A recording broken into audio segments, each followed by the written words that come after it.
Brooklyn Independent Television.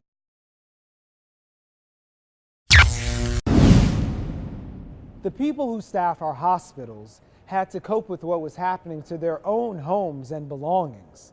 But like the folks at Downstate Long Island College Hospital, somehow managed to get to work and go above and beyond to care for the patients who need them. I've spent over 30 years in Louisiana and Florida where hurricanes come with regularity every year. And when I got to New York and heard that a hurricane was coming, I thought this was a very unusual event. And we set up a command center here.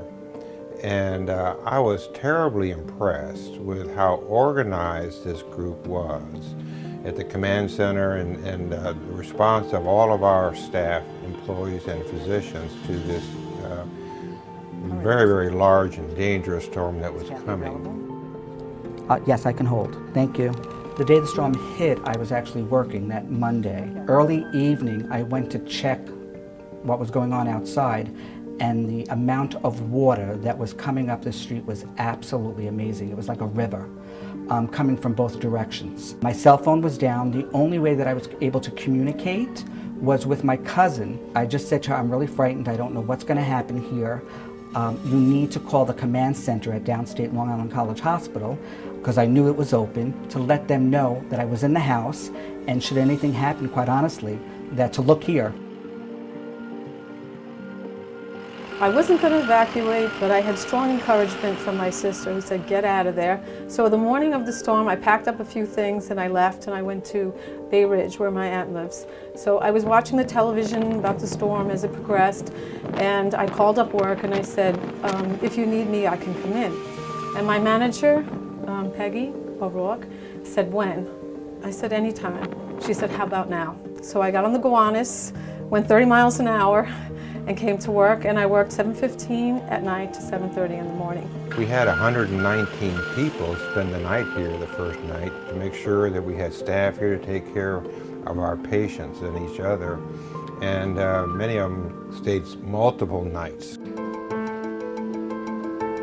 Sunday, my mother told me that the trains wasn't running past 7 o'clock. So she said, make sure you get to work, leave at 5, leave at 5. Take 3 pairs of socks, 3 undies, and 3 t-shirts. So I did it, so I left at 5 o'clock to get here at 7.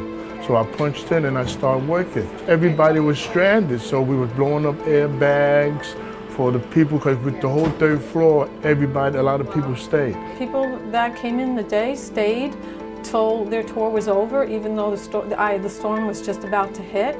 And then we had the problem with the gas. We had problems with train. The traffic was terrible. Some people, when they couldn't get gas, rode their bicycles in. Didn't matter how far it was or how cold it was, they still made every effort to come in. And this coming down, and then it dips right over here. This is where. Well, the whole city was in shambles during the Sandy. There was an urgent need for physicians to be present at their posts, and one of the things that we decided that at least somebody in a senior position was actually going to stay here to take care of the patients in case if they came here with a heart attack or any illness that needed urgent attention and care by somebody who was experienced. And I decided to volunteer for it and stayed here for the duration of the week after the storm hit our city. We are fully functional. It didn't take long to get our mechanical and electrical systems working. We never ran out of supplies, had plenty of food and pharmaceuticals and all that, so all that was taken care of. But we're not finished with it yet, because we're doing a post-mortem on what we did. Let's take a look at what we did. What did we do well? What can we improve upon in case there's another storm? So we use this as a learning experience, and we're incorporating our look-see also with University Hospital down there at Downstate. So we're combining our lessons together so we can have a bigger impact. Watch this and other Brooklyn Independent Television episodes online at brickartsmedia.org/BIT.